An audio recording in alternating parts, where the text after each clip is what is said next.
السلام علیکم طالبات، جیسا کہ ہم نے پچھلے سبق میں 1 سے لے کر کے 10 تک کی آیت کی تلاوت کی تھی سورہ انفال کی، اور سورہ انفال کا تعارف ہم نے پڑھا تھا، اور اب ہم پڑھیں گے آیت نمبر 11 سے آیت نمبر 19 شروع کے 10 آیت میں ہم نے پڑھا تھا مال غنیمت کی تقسیم، اور اس کے بعد سورہ انفال میں مومنوں کی صفات جو بیان کی گئی تھی وہ ہم نے پڑھا تھا، اور اب ہم پڑھنے کے لیے جا رہے ہیں آیت نمبر 11 سے 19 تک سورہ انفال میں۔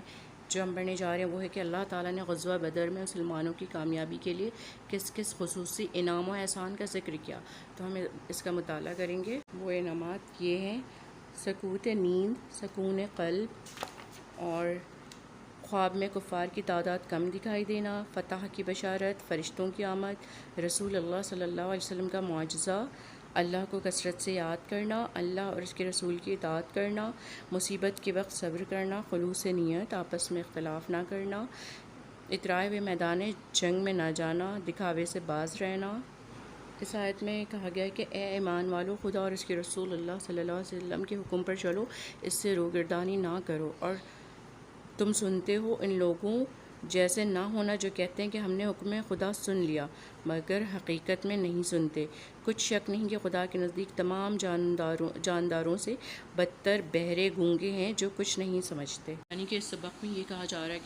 کہ مسلمانوں سے مخاطب ہو کر کے اللہ تعالیٰ فرماتے ہیں کہ اگر تم مسلمان ہو تو اللہ اور اس کے رسول کے حکم پر چلو، ان لوگوں کے جیسے نہیں ہو جانا، یعنی کہ جیسے پچھلے منافقین یا کافر گزرے کے حکم الہی تو سن لیا کرتے تھے مگر وہ حقیقت میں نہیں سنتے تھے، کیونکہ اللہ تعالیٰ کے نزدیک سب سے بدترین جانور وہ ہے جو بہرے اور گونگے ہیں، یعنی کہ سننے اور سمجھنے کے بعد بھی جن پر وہ عمل نہیں کرتے، تو ایسے ہونے سے بالکل پرہیز کرنے کا بتایا گیا ہے۔ اگر اللہ ان میں نیکی کا مادہ دیکھتا تو ان کو سننے کی توفیق بخشتا، یعنی کہ اللہ تعالیٰ نے بھی دیکھ کر کے گونگے اور بہرے ایسے جانور بنائے ہیں، اگر اس کے اندر سمجھنے کی توفیق ہوتی، سیکھنے کی توفیق ہوتی تو اللہ اسے سننے کی صلاحیت دیتا۔ یعنی کہ یہ کہا گیا جیسے کافروں کے دل میں مہر لگ جاتی ہے، زنگ لگ جاتا ہے، وہ ہر چیز دیکھنے اور سننے کے باوجود وہ راہ ہدایت حاصل نہیں کرتے ہیں۔ یہ کہا گیا ہے کہ اپنے اعمال کو نیک رکھو، کیونکہ قیامت کے دن تم سب کو جمع ہونا ہے اور اپنے اپنے اعمال کا حساب دے، اور جان رکھو کہ اللہ کافروں کو سخت عذاب دینے والا ہے۔ اور اللہ تعالیٰ اس میں فرماتے ہیں کہ اس وقت کو یاد کرو جب تم زمین مکہ میں قلیل اور ضعیف سمجھے جاتے تھے، ڈرتے رہتے تھے کہ لوگ تمہیں اڑا کر یعنی کہ بے جان و بے مال نہ کر دیں، تو اس وقت تمہیں اللہ تعالیٰ نے اپنی مدد سے تمہیں تقویت بخشی،